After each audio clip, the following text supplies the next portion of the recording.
A selected group of humans are sent to a mysterious remote island in the middle of the ocean. These humans have somehow evolved into a new race of people known as the Talented.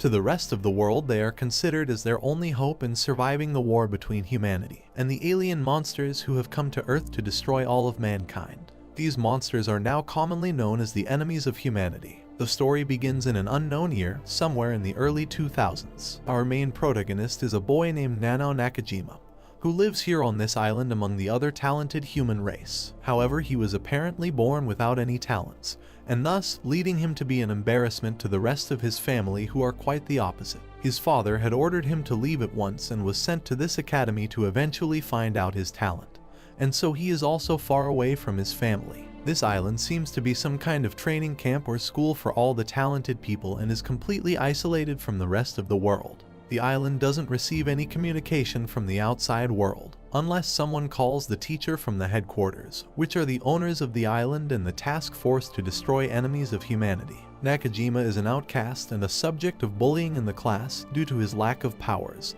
and gets picked on by his peers. One day the teacher introduces two new students to the class, the first being a boy called Kailia Onodira. After a crybaby big mouth named Ijima Mogo, the class brute demands Kailia to reveal what his talent is, but the teacher interrupts him and tells Mogo that his talent remains a secret. This makes Nakajima suspect that he must be very powerful, as those who like to keep their talents a secret normally have the best abilities in the class. After, a pink-haired girl walks in with a bubbly personality and introduces herself as Nana. She doesn't keep anything a secret at all, and immediately tells the other students what her power is, which is mind reading. But not only can she read minds, but she can also dig deep into people's mind and look at their past experiences and memories they had from a very long time ago. She explains how she's always listening to people's inner voices and likes to help those when they are overthinking too much. The teacher tells her to sit at the back of the class, and this happens to be the seat next to Nakajima. She immediately discovers through Nakajima's mind about the rest of the class looking down on him, as that's all he thinks about.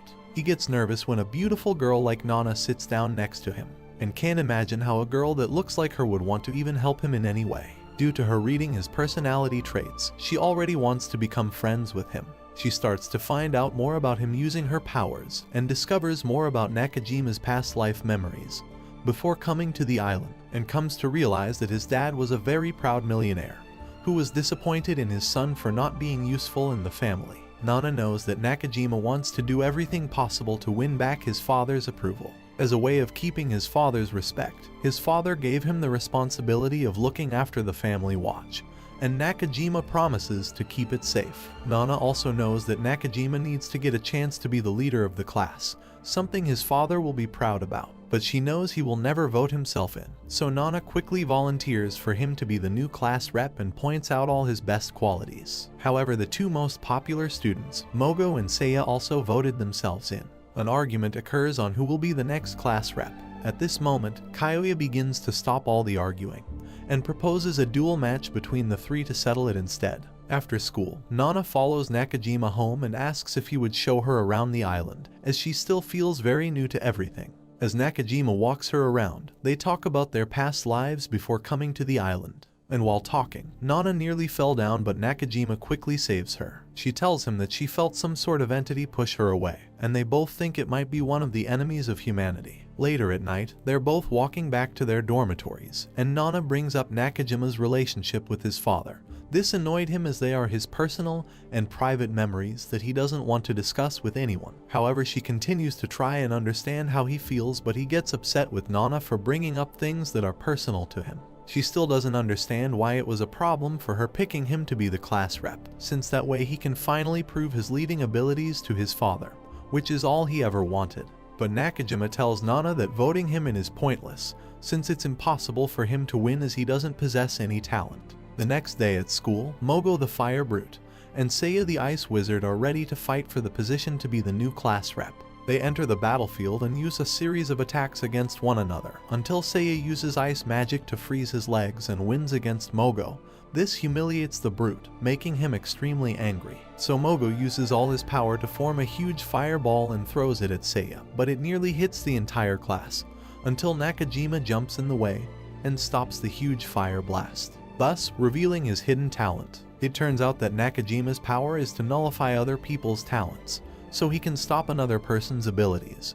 For some reason he kept this a secret as he thinks it's useless compared to other people's powers. However, everyone is shocked by this and thanks Nakajima, and because of what he did, he became the new class representative. Nakajima decides that he should thank Nana for being his only friend in the class, and the only person who stood up for him, so they both meet on a mountainside.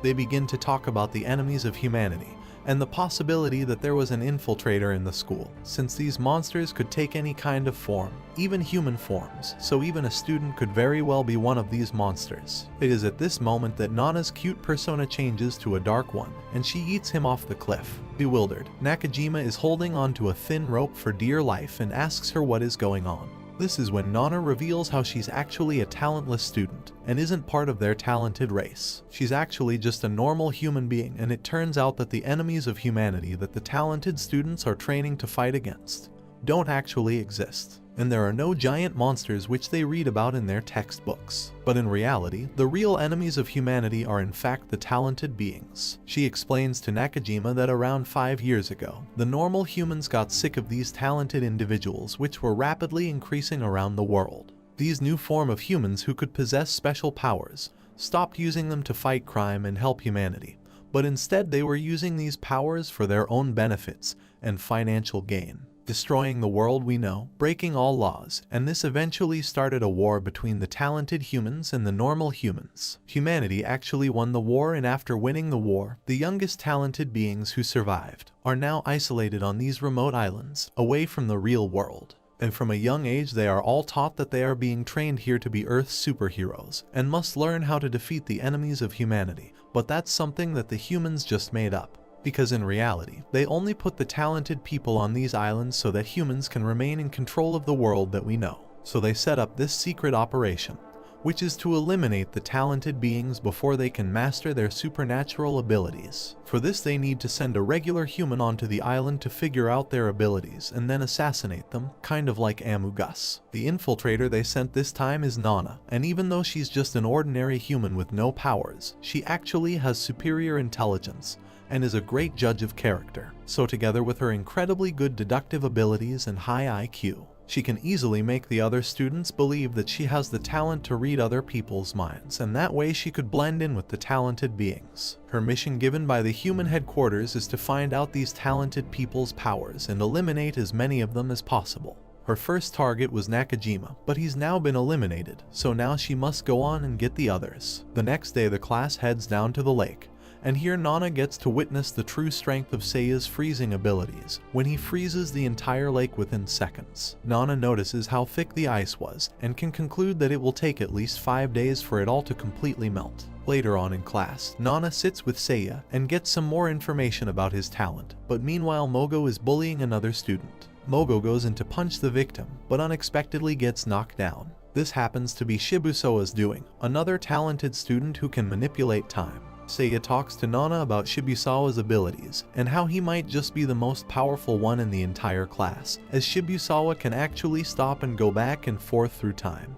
and change the future of certain scenarios. Upon hearing this, Nana marks him as her next target as he seems too OP, and can ruin her ultimate goal of eliminating every talented person on the island. So with that being said, Nana meets up with Shibusawa for lunch, and puts on a cute little act that she has a crush on him, only to acquire more information about his powers. She wants to know of all of his limitations and weaknesses. She manages to discover that he can only go back in time for a maximum of 24 hours. He could also go back for more time as he travels in the past, but doing this will make him incredibly tired. Nana devises a plan on how to kill Shibusawa, but at this moment, the mysterious white-haired student, a new boy who also joined on the same day as Nana, named Kyoya, and whose talent still remains a secret, joins in on their conversation, and seemingly interrogates Nana about Nakajima. Kyoya seems interested and concerned about his sudden disappearance. However, Nana pushes the narrative away from herself by calling Kyoya an enemy of humanity, for being the one who's not revealing his powers, and Shibusawa ignorantly takes Nana's side, as he seems to like her. So Kyoya just walks away to avoid even more suspicion. After the interaction with Kyoya, Shibusawa now seems worried about the Nakajima situation, and wants to discover more about Nakajima's sudden disappearance as well. and he tells Nana that he will help to try and find her friend. However, not knowing that this will lead to his ultimate demise, as Nana was able to send him to the exact moment in time when the lake was just being frozen by Seiya, and thus trapping him under the lake, which will be frozen for at least 5 days. So say goodbye to my man Shibusawa. Nana has now eliminated 2 targets, but her only problem was the new boy Kaoya, who's already starting to suspect Nana, and already has some kind of idea of what's going on here. It turns out that they might be the same in some ways, or he might be even smarter, but she still needs to find out his real talent. So she takes it upon herself to do any means necessary to reveal Kaoya's powers so that she can figure out a way to dispose of him as soon as possible. She needs to know more about him, so she begins to follow him around school. By doing this, she discovers he had been feeding a kitten in the janitor's shed, and he always buys a box of milk, which he heats up and feeds it to the stray cat every day at lunch. Later on, Nana approaches him again under the context of wanting to be his friend, and so he invites her into his room,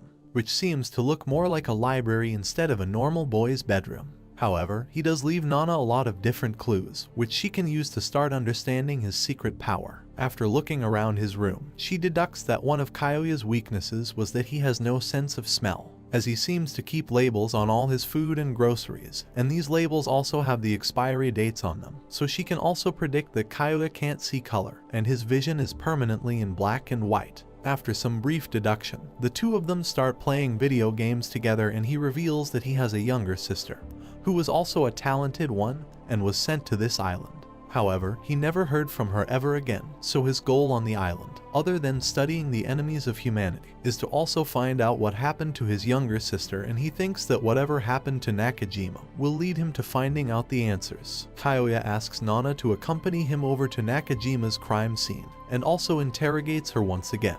She doesn't understand why he's being so hostile, and she wants him to reveal more about himself since he's so mysterious, and she makes up an excuse that he's scaring her. So this time Nana asks him what his real talent is, but Kaoya gets the upper hand and begins to doubt if she is really talented and can read people's minds, since Kaoya's talent is all he's ever thinking about. But somehow she still doesn't know what it is. But since Kaoya doesn't have enough evidence that she isn't talented, or any proof that she was involved in Nakajima's disappearance that night, he can't incriminate her yet, so he just lets it all go for now, and then asks Nana if they should become friends, and she agrees. The next day, Nana prepares a trap on Kaoya, after knowing his daily routines of feeding the cat during his lunch break, and she turns on the gas inside the shed. She does it in such a way that when he turns on the stove, the whole shed would explode, which would be a great way to reveal his talent. When Kaoya enters the shed, he can't smell anything, and he turns on the stove so the whole shed explodes, and Kaoya is seen completely burned alive and on the floor. Pretending to be innocent, Nana approaches the burnt corpse of Kaoya and yells out to him, saying she will send for help.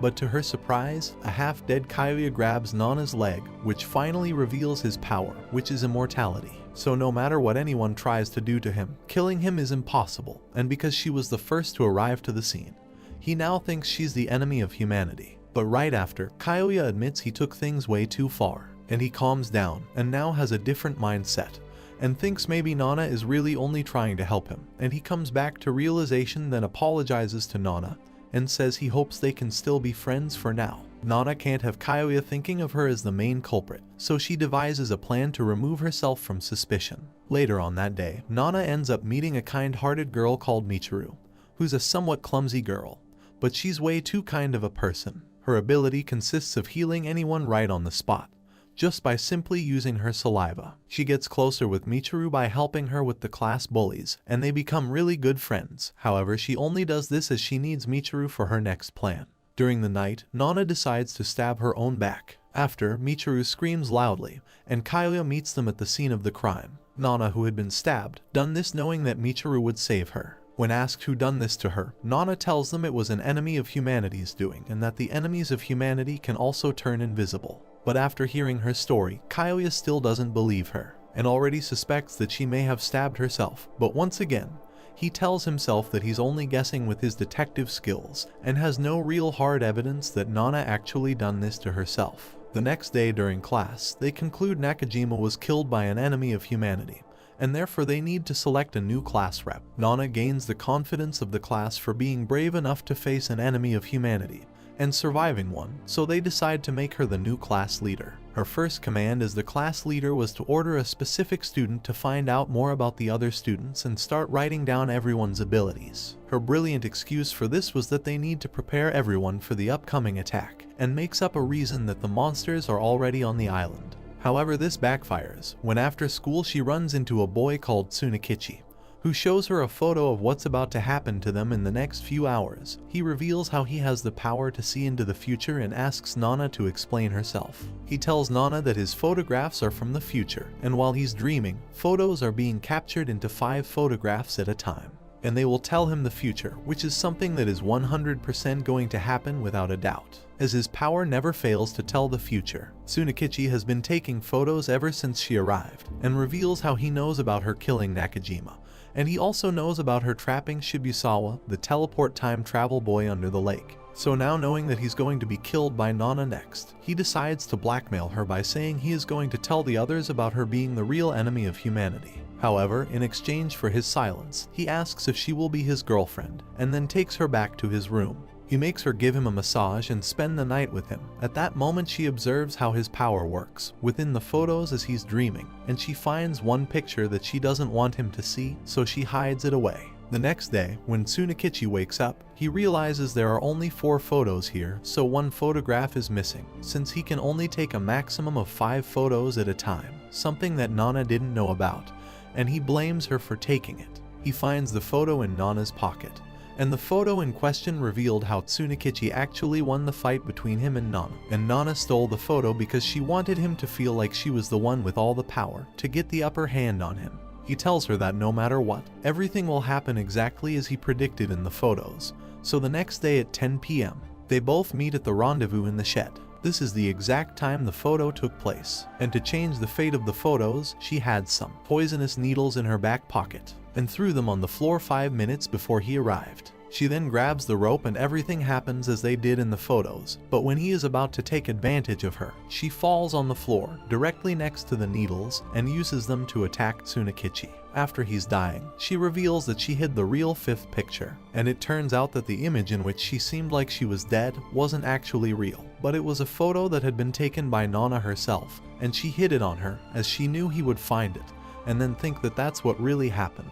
She simply used a fake photo in order to deceive Tsunekichi, and the real photo that he took in his dreams was actually him dead on the floor, with Kaguya bursting through the door, which is going to happen any second now. Kaguya explains that he found out about them being together because Tsunekichi had been going around telling everyone that Nana was now his girlfriend, and he was acting very strange. Michiru thought Nana might have been in trouble, and this aroused Kaguya's interest, and together they inspected Tsunekichi's room. In there they found the photo of Nana, dead on the floor with Tsunekichi standing over her, and that's how they knew about the location they would be at, since Kaguya recognized the PE shed. Later on, Kaguya finds Nana back in Tsunekichi's room after he had passed away, so he confronts Nana about Tsunekichi's powers, as Kaguya knows that whatever happens in Tsunekichi's photos will 100% always come true, something that Tsunekichi constantly bragged about. But somehow, Nana is still alive. All of this led to Kaguya deducting that the photo was in fact a fake one, and had maybe been taken by Nana herself,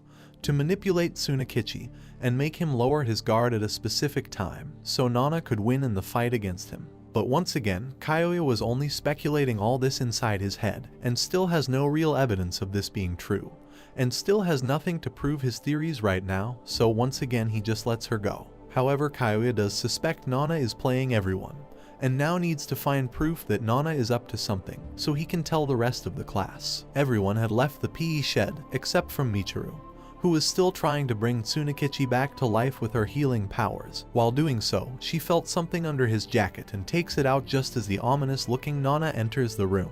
Michiru glimpses at the photograph of Tsunekichi's future vision of Nana pushing Nakajima off the cliff. However, the kind-hearted Michiru has too much admiration for Nana, and she believes it when Nana tells her that Tsukunishi cannot always predict the correct future, and that it might have only been one of his dreams and the photograph is incorrect. The day of Tsukunishi's funeral is here and tensions are rising as it has been told that the enemies of humanity are closing in on them. Kaguya demands that before they dispose of the body, he wants to do an autopsy. while Nana does everything she can to prevent it. Just as Kaoya is about to open the casket, it starts to open up from inside by Tsukanishi's corpse. This is when a quiet and usually absent boy in class steps in front and introduces himself as a necromancer. He tells the class his talent is to bring the dead back to life and even gain information of their death, and even use the corpse's powers if he wishes to do so. In a desperate attempt to stop all this, Nana announces that she can hear Tsukanishi's thoughts while he's a zombie, and he's in so much agony and wishes to rest in peace. It is then settled that they perform the more respectable approach of doing the autopsy. That same night, Nana trails Shinji, marking him as her next target since his talents in reanimating the dead is a big problem for her mission, as it could incriminate her if the people Shinji brings back are investigated by the necromancer. She discovers that Shinji has a relationship with Yuka, a girl in the class with superhuman strengths. She befriends both of them and comes to realize a bigger revelation: that Yuka is the actual necromancer, and Shinji is actually just a dead corpse and is only being reanimated by Yuka. Nana figures out Yuka's weaknesses and planned out how to eliminate her, and eventually gets her in a fragile position and takes her poison needles and finishes her off. Nana sneaks up behind a girl called Habu in the forest and asks her where her friend Kaori is. So Habu tells Nana that she got into a fight with Kaori, and that she's back at the dormitory. Knowing that Kaori is not around, Nana uses this opportunity to prick Habu with a poison needle and takes her phone away, demanding Habu to give her the passcode to the phone, and if she gives her the code she will in exchange give her the antidote. Habu then quickly tells her the password, but Nana just leaves her alone in the forest to die. After this, Nana finds her friend Kaori's room and uses another poisonous needle to poison Kaori's contact lenses. Later that day, Nana takes Kaoya, Michiru, Seiya, and Magu into the forest to explain how she found out that Yuka was the real necromancer who was raising people from the dead, and she was the one who was reanimating Shinji's body as she fell in love with Shinji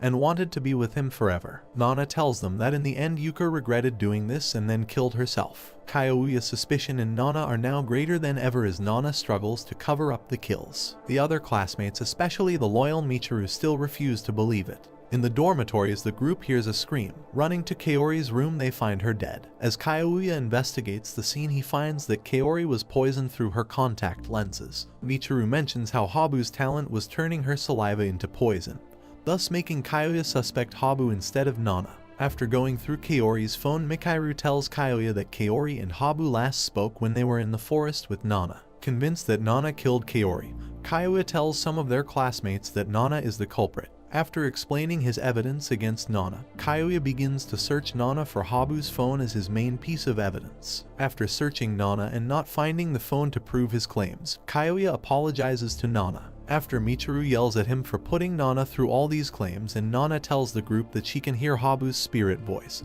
telling them not to suspect anyone ever again from the same classroom. Later that night, Michiru sees Nana guarding the dormitories at night on lookout duty. In her sweet manner, she offers to be on the lookout so Nana could rest, but she suddenly flipped a switch. An ominous look casts onto her face and she holds a blade to Nana, asking her what her real talent is, and apparently Michiru suspects she's on the island for other reasons. This takes Nana off guard, but she quickly gets in and disarms her, wounding her hand. The next day, Nana takes Michiru to the cliff to confront her, knowing that that person isn't actually Michiru because she bandaged up her hand wound instead of just healing it with her power. Then right after, Michiru shape shifts into a man who introduces himself as Jean, and tells Nana that he used to go to this school. After, he takes Nana to his secret cave and Jean offers Nana a coffee as he makes himself a cup. Jean reveals that he's actually been acting as the cat that Kaoya has been feeding during lunch, and that 5 years ago his classmates were at war with one another. However, Nana slips poison into the drink, making Jean drop dead, or so Nana thought. Dialing her phone to call the committee to report about Jean's death, Kaoya grabs a hold of her phone, who then transforms to Michiru and also Seiya, as Nana realizes with horror that Jean can copy not only the appearance but also the powers of whoever he wants on the spot. But Nana runs to escape the cave, so Jean shape-shifts into Mogo and throws a massive fireball to stop her. After stopping Nana, she falls down and is nearly knocked out. After, Jean goes on to ask Nana about her family situation as a way to build trust with her, and Nana opens up a bit more to Jean and tells him about her parents dying as a talented person came into their house one night and robbed the place, and also killed her parents. After the talk, Jean tells Nana he actually likes her, and he knows how it feels to be in her position, as he also eliminated everyone on the island many years back, and ever since then he hides in the cave. After, Jean warns Nana to be careful and lets her know that she might not be the only murderer on this island, as Jean has been investigating other students' intentions other than her. After, Nana wakes up in the real Michiru's bed with her back fully healed. The sweet-hearted nature of Michiru affects Nana to open up about her past, talking about her parents' death, which left Nana as an orphan at a very young age. After opening up, Nana looks closely and analyzes Michiru, as she seems to be overly nice to her, and thinks Michiru is secretly trying to investigate her. She comes to realize that Michiru must also have a dark side like everyone else does. Nana knows that she has to finish her off one day, but right now she can't seem to find any reason to do so, so she lets her go. At Yuka's, Shinji, and Kiori's funeral, Kyoya requests to the teacher to let him talk to the higher-ups the next time they call the school, so he can explain everything that's going on. All while Nana sees Michiru falling down due to the overuse of her powers. Later on, in Nana's room, Jean appears once again, and tells Nana that he will give her phone back only in exchange for her opening up to him again. But suddenly Michiru enters the room, making Jean transform back into the cat version of himself. Michiru once more answers as to why Nana thinks she's a bad person, and this is when Nana opens up about what type of child she was, and Nana explains to Michiru how she snuck out of the window one night and forgot to lock it, causing a robber to break into their home, and that resulted in her parents' death. In the morning, Kyoya shows the girls a new dead body. This is what Jean warned Nana about, as this time this death was not on Nana's hands, and Nana realizes that there is another murderer other than her. After, they identify the dead body as a boy named Ryuji. Kyoya starts investigating, and begins to ask Mogo what he was doing the night before this, as Mogo's room is directly next to the victim. Mogo tells Kyoya that he was giving all his friends a much-needed pep talk. After, Kyoya asks Mogo's friends what all their talents are, and they start to reveal them to him. One has astral travel, another has voice mimicking, and the last is some kind of human magnet power. Lastly, Kyoya then asks for Ryuji's girlfriend, named Fuka, what her talent is as well. However, she warns them about her overpowered talent, and said that it's best to take everyone outside first so she can demonstrate her ability.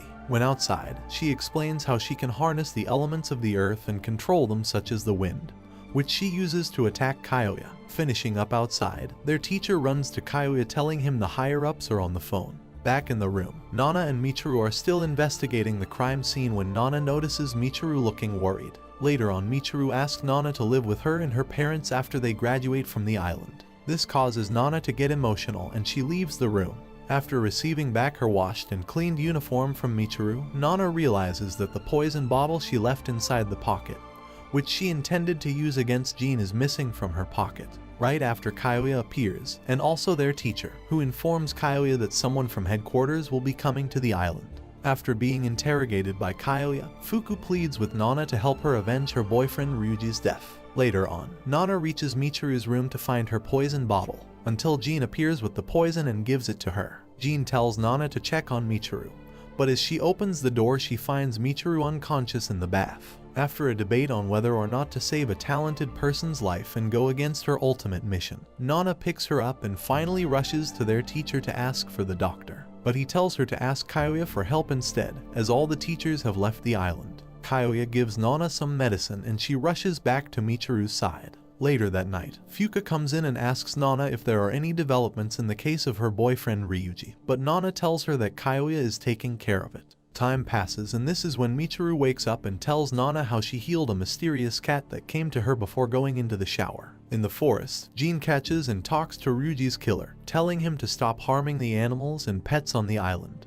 Meanwhile, the mysterious second killer is shown to have a meeting at the same place where Nana's mentors are. Mr. Soroka says he will go to inspect the island. Back on the island, Nana plays a game with Michiru, and Nana takes this opportunity to find out Michiru's real intentions by asking her why she's so nice all the time, as she can't figure out why. Then Michiru explains to Nana that she used to be bullied because of her powers, and she actually hated being a talented person at any point in her life, until one day she healed a stray dog and a girl from her school approached her to thank her for the kind-hearted and selfless act. Starting from then, the girl, whose name was Hitomi, defended her from all the school bullies and encouraged Michiru to keep using her talents to help others in need. Michiru explains that Hitomi had cancer and had died. She said that Hitomi's friendship with her has left a long-lasting effect on her life, and that's why she's always open and kind and ready to help anyone with her powers, even though it will shorten her own lifespan.